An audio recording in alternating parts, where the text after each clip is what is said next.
একটা নারীর জীবনে কিন্তু নিজের সংসার, নিজের স্বামী, সন্তান সবকিছুই কিন্তু নিজের জীবনের থেকেও গুরুত্বপূর্ণ, নিজের জীবনের থেকেও মূল্যবান। আর এই তো সেই কারণে প্রত্যেক দিন সকাল থেকে ঘুম থেকে উঠেই আমি একই রকম চিন্তা ভাবনা নিয়ে থাকি যে নিজের সংসার আর নিজের স্বামী সন্তানের মঙ্গল কামনা কিভাবে করব। তো চলো আজকের গল্পটা এখান থেকে স্টার্ট করছি। Hello everyone, good morning, welcome back to my channel. আশা করছি সকলেই খুব ভালো আছো। বীরভূম জেলার ছোট্ট একটা শহর থেকে আমি সুধা আবারও চলে এসেছি নতুন দিনে নতুন আরও একটা ব্লগ নিয়ে। সাথেই থাকো আমার, আশা রাখছি আজকের ব্লগটাও তোমাদের খুব ভালো লাগবে। সকাল টাইমে আজকে এই যে পুজোর বাসন ধোয়া থেকে একদম স্টার্ট করেছি ব্লগটা। আজ হচ্ছে রবিবার, ঘড়ির কাঁটায় বাজে মোটামুটি ওই 7:30 মতো। আর এই যে দেখতেই পাচ্ছ স্নান টান সেরে একেবারে পুজোর বাসন ধুয়ে নিয়ে চলে এসেছি ঠাকুর ঘরে। আজকে কিন্তু হচ্ছে নীল ষষ্ঠী। অনেকের আবার এই নীল ষষ্ঠী পালনের ব্যাপার আছে। আসলে আমার মায়ের কিন্তু মানত থাকে, তবে আমি কিন্তু কোনো রকমের মানতের পুজো করছি না। আমি যেরকম নিত্য পুজো করি সেরকমই করছি। তবে বাবা শিবকে কিন্তু মনে মনে স্মরণ করেই পুজোটা করছি আজকে যেহেতু নীল ষষ্ঠী মানেই হচ্ছে দেখো স্বামী সন্তান সবার কিন্তু মঙ্গল কামনায় আমার কিন্তু কাজ, তাই না? প্রত্যেক দিন আমি কিন্তু ছেলের জন্য আলাদা রকমের কোনো তো দিন ধার্য করিনি যে আলাদাভাবে আমাকে আর কি মানত করতে হবে। আমার কিন্তু মঙ্গল কামনা ছেলের জন্য সব দিনের জন্য, স্বামীর জন্য সব দিনের জন্য। সকাল টাইমে ছেলেকে ঘুম থেকে উঠিয়ে দিয়েছি। তারপর এই যে দেখতেই পাচ্ছ শশা কেটে নিচ্ছি আর তরমুজ এনেছিলাম একটা। ওটা কিন্তু কোনো রকমের আর কি 2 দিন আগে আনা, কিন্তু তবু আমরা খাইনি। আসলে ব্যাপার হচ্ছে তরমুজ তো আগে খাওয়া হয়েছে, মানে মাদের বাড়ি থেকে দিয়েছিল, কিন্তু তারপরও আমি কিন্তু নিজে কিনে এখনো তরমুজ খাইনি। যেটাই কিনা আমি আগে খাই সেটা আগে ঠাকুরকে দিই তারপরই। তো আজকে যেহেতু নীল ষষ্ঠী তো ভাবলাম যে আজকেই কেটে দিই তরমুজটা। আর এই তো দেখতেই পাচ্ছ তরমুজটা না একেবারে মানে কাটতে পারছিলাম না, খুব শক্ত লাগছিল। মানে এই বটিটার মধ্যে না খুব একটা মনে হচ্ছিল ধার নেই। তো যাই হোক না কেন তরমুজটা কিন্তু সুন্দর করে কেটে নিলাম। আর ছুরির মধ্যে কিন্তু আমি খুব একটা কমফোর্টেবল নই আসলে, পুজোর ফল কাটতে গিয়ে তো কোনোভাবেই নয়। আর এই তো দেখতেই পাচ্ছ তরমুজটা কিন্তু সমস্ত রকমের প্লেটে ঠাকুরদের জন্য আমি সাজিয়ে নিয়েছি। আজকে কিন্তু মানে লাড্ডুও দেবো ঠাকুরকে। কি বলতো, গোপালের লাড্ডু তো রাখা থাকে, সেখান থেকেই আর কি দিয়ে দেবো। আমার ছেলের তো পরীক্ষা আগেই শেষ হয়ে গেছে কালকে, কিন্তু তার সত্ত্বেও আজকে ড্রয়িংয়ের ক্লাস আছে। আমার ছেলে কিন্তু টিউশন থাকলে এমনিতে কামাই করতো, কিন্তু ড্রয়িংয়ের ক্লাস কোনোভাবে মিস করবে না। ওর কিন্তু ড্রয়িংয়ের ক্লাস আছে 9টা থেকে।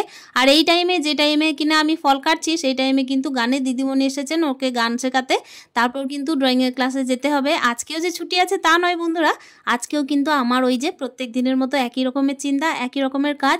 ওই তো স্বামী সন্তান, সংসারের সুখ সমৃদ্ধি, এই সমস্ত নিয়েই কিন্তু একটা নারীর সকাল শুরু হয়। আর এই সমস্ত জুড়েই কিন্তু সারা দিনটা চলে। ওই যে দেখতেই পাচ্ছ সুন্দর করে কিন্তু প্লেটে প্লেটে আর কি ঠাকুরদের জন্য ভোগ সাজিয়ে নিয়েছি। এরপর দেখতেই পাচ্ছ সবার জন্য কিন্তু জল আমি সাজিয়ে নেব। আমি কিন্তু ঠিকঠাক এইভাবেই পুজো দিই, তবে কি বলতো সবসময় কিন্তু দেখানো হয় না। আজকে একটু ভাবলাম যে রয়ে সয়ে দেখানো যাক। সংসারে কাজ করতে করতে সংসারে চাপের তো শেষ নেই। কি বলতো বিশেষ বিশেষ দিনে না আমরা একটুখানি দেখবে বিশেষভাবে কিন্তু ঠাকুরকে কাকুতি মিনতি করি। নিজের জন্য নয়, সংসারের জন্য, স্বামী সন্তানের জন্য, তাদেরই সুখ সমৃদ্ধি, তাদেরই মঙ্গল কামনা, এই আমাদের চিন্তা। আর এই তো দেখতেই পাচ্ছ সুন্দর করে প্লেট সাজানোর পরে এই তো ভগবানদেরকে সবাইকে ভোগ দিয়ে দিলাম। আজকে যেহেতু নীল ষষ্ঠী মানে হচ্ছে শিব ঠাকুরকে একটু ভালো করে না মানে ঘষে মেজে একটু স্নান করিয়েছি। তারপর কিন্তু আবারও ফুল জল দিয়ে ভালোভাবে আর কি স্নান করিয়ে দিলাম। প্রত্যেক দিন কিন্তু সকাল থেকে আমার পুজোর ঘরে এইভাবে দিনটা কাটে। তবে আজকে যেহেতু ছুটি আছে মানে একটু আর কি পুজো দিয়েই ব্লগটা স্টার্ট করলাম। আর আজকে বিশেষ দিন বলেই আর কি স্টার্ট করা। আর এই তো দেখতেই পাচ্ছ পুজো সুন্দর করে হয়ে গেছে। এরপর আমি না প্রত্যেক দিন কি করি বলতো, ভোগের থালা কিন্তু রেখে দিই না। অনেকে হয়তো রেখে দেন, কিন্তু আমি কিন্তু রেখে দিই না। ওই যে হনুমান চালিসা পড়ি, তারপর হচ্ছে কিছুক্ষণের জন্য কয়েক সেকেন্ড কিংবা হচ্ছে 1 মিনিটের জন্য এই দিক থেকে ওই দিকে আর কি নড়াচড়া করার পর আমি কিন্তু আবার ভোগের থালাগুলো তুলে নিই। আসলে কি বলতো, আমি না আগে শুনেছিলাম যে ভোগের থালা কিন্তু সঙ্গে সঙ্গেই তুলে দিতে হয়, এঁটো থালা রাখতে নেই। অনেকেই করে সন্ধ্যের সময় তোলে, কিন্তু আমি প্রত্যেকটা ভগবানের কিন্তু ভোগের থালা একেবারেই একটু পরেই তুলে দিই। আর এই তো দেখতেই পাচ্ছ সুন্দর করে ভোগের থালাগুলোতে আর কি প্রসাদগুলো এক জায়গায় করে নেওয়ার পরে একটা জায়গায় যেটা জড়ো হলো না সেটা কিন্তু আমি খেয়ে নেবো। মানে কি বলতো, এর মাঝে যখন আমি তোমাদের সাথে কথা বলছি মাঝে কিন্তু আমার ছেলেকে ওই যে ড্রয়িংয়ের ক্লাসে একটুখানি এগিয়ে দিলাম। আর এই তো দেখতেই পাচ্ছ প্রসাদের জন্য আমার ছেলে যেগুলো খাবে সেগুলো কিন্তু মাখানো জিনিসটা একদম খাবে না, সেই কারণে আমি নিচ্ছি। আর ওই যে আমাদের মাসি আছে তো মাসিকে দিচ্ছি একটুখানি।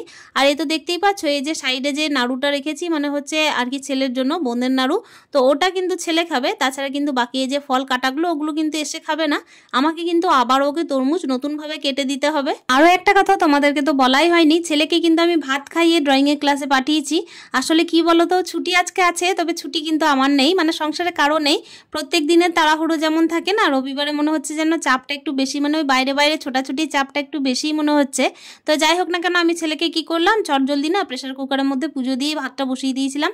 তারপর ওকে কি করলাম, কালকের দিনে না ওই যে সয়াবিন আলু তরকারিটা ভরা ছিল, তো ওই সয়াবিন আলুর তরকারি আর একটা ডিমের অমলেট এই খাইয়ে কিন্তু ছেলেকে আমি পাঠিয়ে দিলাম। তারপর কি বলতো, আমি ওকে দুপুর টাইমে তো আবার ভাত খাওয়াবো, কিন্তু তবুও না মনটা ভালো লাগে না। আসলে ব্যাপার হচ্ছে, বলছে সকালে আমি চা বিস্কুট খেয়েছি, এখন আর খাবো না, এখন আর খেলে কিন্তু আমার একদিকে দেরি হয়ে যাবে। তো তবুও কিন্তু আমি চটজলদি আর কি প্রেসার কুকারের মধ্যে বসিয়ে দিলাম, দুপুর টাইমে আবার হাঁড়ির ভাত খাবে। আর এই তো দেখতেই পাচ্ছ আমি কিন্তু এর মাঝে এই যে ফল প্রসাদটা খেয়ে নিলাম। এটা পড়ে থাকলে পড়েই থাকবে, আর কিন্তু কেউ খাওয়ার নেই, খাবেও না, এমনি কিন্তু মাছি ভনভন করবে, সেই কারণে এখনই খেয়ে নিলাম আর একদম নষ্ট না করে। আর এই তো দেখতেই পাচ্ছ আলু সিদ্ধ করেছি, একটুখানি মানে টমেটো আর আলু মাখা করেছি। এটা কিন্তু খেতে বেশ লাগে বলো, মানে ওই দেশি টমেটো দিয়ে কিন্তু আলু মাখা খেতে খুব ভালো লাগে। আর ওদিকে কিন্তু ডাল বসিয়েছি, অনেকেই তো জানো না কুর্তির ডালের নাম, তো আজকেও কিন্তু কুর্তির ডাল বসিয়েছি। আর এই তো দেখতেই পাচ্ছ আলু মাখাটা একদম মানে চটকিয়ে বসিয়ে দিলাম, মানে একটু লবণ আর হলুদ দিয়ে, আর একটুখানি কি বলো তো পেঁয়াজ দিয়েছিলাম। আর এই তো দেখতেই পাচ্ছ খেতেও না বেশ ভালো লাগছিল, মানে দুপুর টাইমে না আমার ওই মাছ টাছ দিয়ে ভাত না খেয়ে একটু যদি আলু মাখা ভালো মতো হয় না, তাহলে ওর দিয়েই কিন্তু আমার ভাত চলে যায়। আর এই যা ভীষণ পরিমাণে রোদ পড়ছে, তাতে কিন্তু একটু টক জাতীয় খাবার খেতেই ভালো লাগবে, যতটা না মানে আমিষ খাবারে ভালো লাগবে, ততটা নিরামিষ টকগুলো বেশি খেতে ভালো লাগবে। আর আমি এই যে দেখতেই পাচ্ছ টমেটো এখন খাচ্ছি, মানে আমরা কিন্তু যতক্ষণ না মানে আমটা আমরা দিই, আম বাড়ানোর ব্যাপার আছে, তো ওটা যতক্ষণ না দিই ততক্ষণ খাই না। এই কথা বলতে বলতে দুধওয়ালা কাকুও চলে এসেছেন। দুধওয়ালা কাকুও কিন্তু জানেন যে আমি আর কি ভিডিও করি, কিন্তু কি ভিডিও করি সেটা উনি জানেন না, ওই ক্যামেরাটার দিকে তাকিয়েই থাকেন কোনো রকমভাবে। ওনারও কিন্তু অভ্যাস হয়ে গেছে। আর ওনার যেন একটা বৈশিষ্ট্য আছে, কি উনি না দুধ দিতে এসে দুধ দিতে ভুলে যান, মানে সাইকেল নিয়ে এসে না এইদিক ওইদিক ঘোরাফেরা করে তারপর আবার ভুলে যান, পরের দিনে আবার আসেন, দিয়ে বলেন কি এই যে আমি দুধ দিতে ভুলে গেছিলাম, মানে পাশের বাড়িতে দিয়ে যান, আবার কিন্তু আমাদের বাড়িতে ভুলে যান কোনো দিন, আবার কি হয় আমাদের বাড়িতে কোনো দিন না ভুলে পাশের বাড়িতে ভুলে যান, এইরকম আর কি ব্যাপার। আর একদিন কি করেছেন জানো, এই যে জল রাখা ছিল একটা গামলার মধ্যে, ওই জায়গাটার মধ্যেই না দুধ দিয়ে চলে গেছেন। আমি পরের দিন দেখছি কি ব্যাপার, জলের মতো দুধটা কেন, আর এত কেন দুধটার মানে পরিমাণটা এত বেশি কেন। তারপর পরের দিন বললেন যে এই জায়গাটার মধ্যে আমি দুধ দিয়েছি, তখন আমার মনে পড়ছে যে এই জায়গায় তো অনেক জল রাখা ছিল, উনি না দেখেই দুধটা দিয়ে দিয়েছেন। তো যাই হোক না কেন, এগুলো মজার কিছু কিছু কথা, কিন্তু ওনাকে মানে আমার শ্রদ্ধা করতেও ইচ্ছা করে, কেন কি উনি না ভোলা মনের হলেও না মনটা খুব ভালো।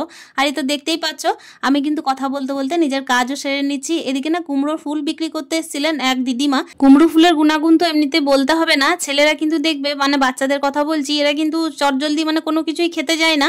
তো কুমড়ো ফুলটা যদি বড়া করে দেওয়া হয় তাহলে কিন্তু সস টস দিয়ে দেখবে খেয়ে নেয়। আজকালকার বাচ্চাদের তো দেখো খাবার দাবারে আর কি অনেক রকম বাজ বিচার, তাই না। আর এদিকে দেখতেই পাচ্ছ কুমড়ো ফুলগুলো যে মানে আমি এই যে বেছে নিচ্ছি, ইতিমধ্যে এদিকে আমার ফোন এসেছিল যে ছেলের নাকি আর কিছুক্ষণ ক্লাস হবে, তো আমি বললাম যে ঠিক আছে একটুখানি এগিয়ে আসতে, তারপর আমি ওদিকে নিয়ে চলে আসবো। আমি না মাঝে মাঝে এটা করার চেষ্টা করি, স্যারকে ওদিকে বলে দিই যে একটুখানি ছেড়ে দিতে, আমি এদিক থেকে এগিয়ে চলে যাই।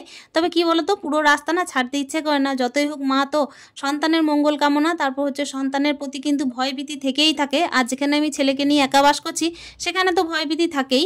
এই বর্তমান দিনে দাঁড়িয়ে আমার আর আছেই বা কে বলো, ছেলের জন্যই তো বেঁচে আছি, আর স্বামী তো আছে বাইরে। তো এইরকমই আর কি। এইদিকে দেখো কথা বলতে বলতে নিজের সংসারে কাজ করে নিচ্ছি। কুমড়ো ফুলের মধ্যে তো অনেক পোকা থাকতে পারে, সেই কারণে অনেকবার কিন্তু জল দিয়ে ধুয়ে নিয়েছি, প্রায় হয়তো 4 বার ধুয়ে নিয়েছি। এদিকে দেখতে পেলে দুটো বাটির মধ্যে ভালোভাবে মানে ছেঁকে নিচ্ছি, কোনোভাবেই যেন কোনো পোকা না থাকে, কিংবা হচ্ছে অনেক তো ধুলোবালি থাকে, তো সেই সমস্তই আর কি। আর এই তো দেখো সুন্দরভাবে কিন্তু কুমড়ো ফুলগুলো ধুয়ে নিয়ে না ভাবলাম যে আজকে বেসন দেবো না, আমি একটুখানি মানে মুসুর ডাল দিয়েই করবো। আসলে কি বলতো, বেসন দিয়ে তো খেয়েই থাকি, মুসুর ডাল দিয়ে হলো অনেকদিন বড়া খাওয়া হয়নি। আজকে যে নীলষষ্ঠীর দিন আমি কিন্তু প্ল্যান করেছিলাম পাশের বাড়ি বৌদির সাথে আমি একটুখানি মানে শিব মন্দির যাব। তবে কি বলো তো বন্ধুরা, 2 দিন যাবত না শরীরটাও ভালো লাগছে না, মানে একটু না শ্বাসকষ্ট হচ্ছে ক্ষণিক থেকে, মানে কি বলো তো শ্বাসকষ্টটা হচ্ছে, আমার আগেও হয়েছে এরকম। আর কি বলো তো 2 দিন থেকে মানে একদমই খাবার খেতে পাচ্ছি না। এই যে ফল কাটাগুলো খেয়েছি, এটা খেয়ে কিন্তু মোটামুটি মনে হচ্ছিল যে সারাদিন পেরিয়ে যাবে, একদম কিন্তু খাবার দাবারে মন বসছে না। আর ভাতটা তো বিশেষ করে 3 দিন হলো জানো, আমি না এই 3 দিনের মধ্যে 2 দিন মুড়ি খেয়ে কাটিয়েছি, কোনোভাবে কিন্তু কোনো ভাতই খাইনি। মানে এতটাই মনে হচ্ছে যে গ্যাস অম্বল হচ্ছে, কিংবা শরীরটা ভালো লাগছে না, এরকম কিছু। কয়েকদিন যাবত ওই যে বৃহস্পতিবার থেকে মাছগুলো ভরা আছে সেগুলো করা হচ্ছিল না, তো ভাবছিলাম আজকে না ওটাকে টক করে দিই। আমি কি বলতো নিরামিষ তরকারির ভক্তটা একটু বেশি, আর কি বলতো এই যে আমিষ খাবারের প্রতি না খুব একটা নেশা নেই। মাছ যদি হয় তাহলে খুব যদি টাটকা হয় তাহলে খেতে চাই, তা নাহলে কিন্তু একদম খেতে চাই না, কিনে এরকম ভরা থাকে, কিংবা হচ্ছে কাউকে দিয়ে দিই, মানে রান্না করার পরও দিয়ে দিই, এরকম ব্যাপার। আজকে যে রান্না করেছিলাম আজকেও কিন্তু 1 পিস রেখেছিলাম, আর 3 পিস কিন্তু দিয়ে দিয়েছিলাম বলতে কি বলতো, ওই যে মাসে আমার আর কি কাপড় টাপড় কেচে দেন, তো ওনাকেই কিন্তু দিয়ে দিয়েছিলাম। আর এই তো দেখতেই পাচ্ছ ডাল কিন্তু ওদিকে ছুকে নিয়েছি, ডালটাও কিন্তু টমেটো দিয়ে ছুক দিয়েছিলাম। আসলে আজকে না সবকিছুই টকটক হয়ে গেছে, মানে ওই যে আলু মাখাটাও টক মানে টমেটো দিয়ে, তারপর হচ্ছে ওইদিকে যে ডালটা করলাম ওটাও কিন্তু টমেটো দিয়ে, আর এই যে মাছটা করছি ওটাও কিন্তু টমেটো আর তেঁতুল দিয়ে। মাছগুলো কিন্তু দেখতেই পাচ্ছ বড় বড় পিস, সলিড পিস, কিন্তু তবুও যেন একটা কেমন একটা দুর্গন্ধ ছাড়ছিল মনে হচ্ছিল আমার কিন্তু মনে হচ্ছিল, অন্যদের আবার মনে হচ্ছিল না। আসলে কি বলতো, খাবারের রুচি যখন থাকে না, তারপর শরীর যখন দেখবে ভালো লাগে না, তখন কিন্তু ওই যে স্বামী সন্তান ওরা থাকলে করতেই হয় রান্না। আমার যেহেতু ছেলে আছে তাই কিন্তু রান্না বান্না করছি, তা না হলে তো মনে হচ্ছিল যে মুড়ি খেয়েই ঘুমিয়ে থেকে যাব, আমার কিন্তু আর কোনো রকমের ভাতের দরকার লাগবে না। তবে ওই যে ছেলে থাকলে তো করতেই হবে। আর এই তো দেখতে পাচ্ছ লাল লাল করে মাছগুলো ভেজে নিয়েছি। দেখে কিন্তু ক্যামেরার মধ্যে মনে হচ্ছে একটা মাছ ভাজা তুলে খেয়ে নিই, কিন্তু যখন খেতে বসছি তখন একদম খেতে ইচ্ছে করছে না। আমাদের বাড়ির সামনে তেঁতুল গাছ আছে একটা বড়, মানে কি বলতো, একটা ব্রহ্মদত্তর মন্দির আছে, মন্দির বলতে এমনি চাতাল টাইপের, তো ওখানেই না একটা তেঁতুল গাছ আছে, ওখানে প্রচুর পরিমাণে তেঁতুল পড়ে। তো কিছুটা তেঁতুল কিন্তু কুড়ানো আছে, তো সেখান থেকেই একটু মানে তেঁতুল ছাড়িয়ে যে টক করছি, মানে কাঁচা তেঁতুলেরই টক বলতে পারো, খুব একটা আর কি পাকেনি, ওটাকে মানে আটিগুলো ছাড়িয়ে না ভালোভাবে আর কি গুটি গুটি পাকিয়ে লবণ দিয়ে তেল দিয়ে রোদে দিতে হবে। তো যখন দেবো তখন তোমাদের সাথে শেয়ার করব। আর এই তো দেখতেই পাচ্ছ একটা কিন্তু টমেটো দিয়েছিলাম, তারপরে এই যে দেখতেই পাচ্ছ 5 ফোড়ন দিয়েছি, শুধুমাত্র কোনো রকমের কোনো মশলা দিইনি, ওপর থেকে তেঁতুল জলটা দিয়ে এই যে মাছটা ওপর থেকে ফেলে দিলাম। আর কি বলতো, এতটা ঝোল রাখবো না, একটুখানি মাখামাখাই করব বলতে পারো। তবে ওই যে বললাম এক পিসই খেয়েছিলাম কোনো রকম ভাবে, আর ছেলে তো যেহেতু মাছ খায় না তাই মাছ করতে ইচ্ছাও করে না, ফ্রিজের মধ্যে ভরাই থেকে যায় এরকম একটা ব্যাপার। আর ছেলে যেটা খায় সেটাই করতে ইচ্ছা করে, ছেলে কিন্তু এগুলো কিচ্ছু খাবে না, মানে ব্যাপার হচ্ছে ওই বড়া ভাজা ডাল এই সমস্ত কিছু খাবে। ওদিকে কাজ কামাই করলাম না জানো তো, মানে মুসুর ডালটা তো ভিজতে দেরি হচ্ছিল, ওই কারণে কিন্তু আমি ওই যে আলু সিদ্ধ ডাল তারপর মাছটা এগুলো করে নিলাম। আর মুসুর ডালটা যেহেতু ভিজতে দেরি লাগলো, আর শেষ মুহূর্তে কিন্তু এই যে করে নিচ্ছি। আসলে কি বলতো, বড়া ভাজা কিন্তু এমনিতে গরম গরম খেতেই ভালো লাগে। আমি কিন্তু একেবারে ঘড়ির কাঁটায় যখন বাজছে ওই প্রায় হচ্ছে গিয়ে 12:30, এই টাইমটা কিন্তু বড়া ভাজার জন্য দেখলাম যে একদম পারফেক্ট, মানে ছেলেকে তো স্নান করাতে হবে, ততক্ষণ পর্যন্ত কিন্তু বড়া ভাজাগুলো গরমই থাকবে। আর এই তো দেখতেই পাচ্ছ যখন আমি আর কি প্রিপারেশন নিচ্ছিলাম তখন দেখলাম অনেকটাই হয়ে গেছে পরিমাণে, তো এতটা না করলেও হতো। আসলে কি বলতো, খাওয়ার মতো কিন্তু আমি আর ছেলে, তো সে যাই হোক না কেন সমস্তটা করব না, 5-6 পিস করবো, আর বাকিগুলো কিন্তু মেখেই রেখে দেবো, মানে কালকে খাওয়া হবে আর কি ভেজে গরম গরম। আর এই তো দেখতেই পাচ্ছ পেঁয়াজ কুচো করে নিচ্ছি, আর লঙ্কা কুচো দেবো, আর কিছু দেবো না, মানে ব্যাপার হচ্ছে লঙ্কাও বেশি দেওয়া যাবে না, যেহেতু ছেলে খাবে। মাখানোর পর তো দেখলাম অনেকটাই হয়ে গেছে। আর এই তো কথা বলতে বলতে একটা কমেন্টের আমি জবাব দিয়ে দিচ্ছি। আমাকে কিন্তু রয়েস হামিং থেকে এক বোন কমেন্ট করেছিল যে তারও নাকি ভূগোল সাবজেক্ট অনেকটাই ফেভারিট, মানে অনেকটাই ফেভারিট বলতে কি ফেভারিট আর কি। আর আমার ছেলেরও না ভূগোল সাবজেক্ট প্রচণ্ড ফেভারিট, মহাকাশ তারপর হচ্ছে আকাশ বাতাস সমস্ত কিছু নিয়েই তার কিন্তু একটা অন্য রকমের পরিকল্পনা। আর সব সময় না সে দেশ বিদেশের কথা জানতে খুবই আগ্রহী প্রচণ্ড পরিমাণে, জানি না বড় হয়ে কি হবে। তবে কি বলতো, এখন তো সেই ধ্যান জ্ঞানটা প্রচণ্ড পরিমাণের, ফোন কিন্তু ঘাটলেও এইসব নিয়ে ঘাটতে থাকে, জানতে থাকে কোন গ্রহ কোন নক্ষত্র কার কতগুলো উপগ্রহ, বা হচ্ছে একদম খুঁটিনাটি সমস্ত কিছুই, এত কিছুইও মানে খুঁটিনাটি জানে যেগুলো কিন্তু আমি বা ওর বাবা কোনো কিছুই জানি না। তবে আমি কিন্তু এটা বারবারন্ত বলছি না, আসলে ব্যাপার হচ্ছে পরে কি হবে সেটা তো বলা মুশকিল। তবে এখন কিন্তু ওর প্রচণ্ড চেষ্টা ভূগোল সম্বন্ধে মানে জানার, মানে দেশ বিদেশ মহাকাশ এই সম্বন্ধে জানার আর কি। তো এই যে বোনেরও কিন্তু বলছিল যে ভূগোল সাবজেক্ট প্রচণ্ড ফেভারিট। আর তারপর আমাকে জিজ্ঞেস করেছে যে ছেলের পরীক্ষা কেমন হয়েছে।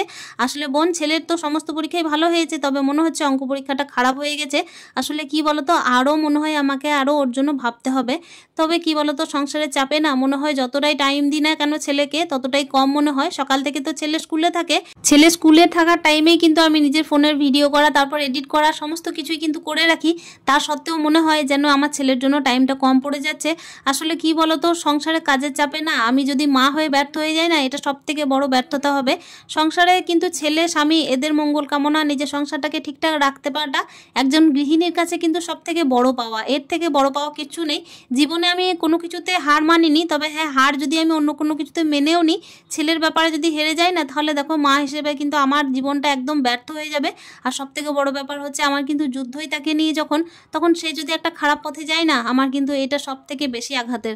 মানে ব্যাপার হচ্ছে কি, কিছু না পেলেও চলবে, কিন্তু আমার এই যে ছেলেকে নিয়ে যদি একেবারে কোনো কিছু নিরাশায় পরিণত হয়, তাহলে যেন আমি আর বেঁচে থাকতে পারবো না, এরকম একটা। সে যাই হোক না কেন, মনের অনেক কষ্ট, মনের অনেক কথা, মনের অনেক আশা আকাঙ্ক্ষা তোমাদের সাথে শেয়ার করে নিলাম। আর এই তো দেখতেই পাচ্ছ রান্না বান্না ওইদিকে ঝাড় দেওয়া সমস্ত কিছু হয়ে গেছে একদম সন্ধ্যের টাইমে, জানো তো এটা মানে কি বলতো, এই যে দুধটা গরম করবো তো তাই গ্যাসটা আবারও মুছে নিচ্ছি। সংসারের চাওয়া পাওয়া, তারপর হচ্ছে মানুষের জন্য মানুষকে বেঁচে থাকা, এই সমস্ত কিছু কিন্তু আস্তে আস্তে দেখবে কোথায় যেন লুকিয়ে যাচ্ছে। তারই মধ্যেও কিন্তু দেখো একজন গৃহিণী সব দিনই নিজের স্বামী, সন্তান আর নিজের সংসার, এই তিনটের জন্য কিন্তু নিরন্তর খেটে যায়, তাই না বলো? এই তো দেখতেই পাচ্ছ একেবারে ভিডিওর লাস্ট মুহূর্তে চলে এসেছি, টেবিলটাও এবার মুছে নিচ্ছি। আশা করছি আজকের ভিডিওটাও তোমাদের প্রত্যেকের খুবই ভালো লেগেছে।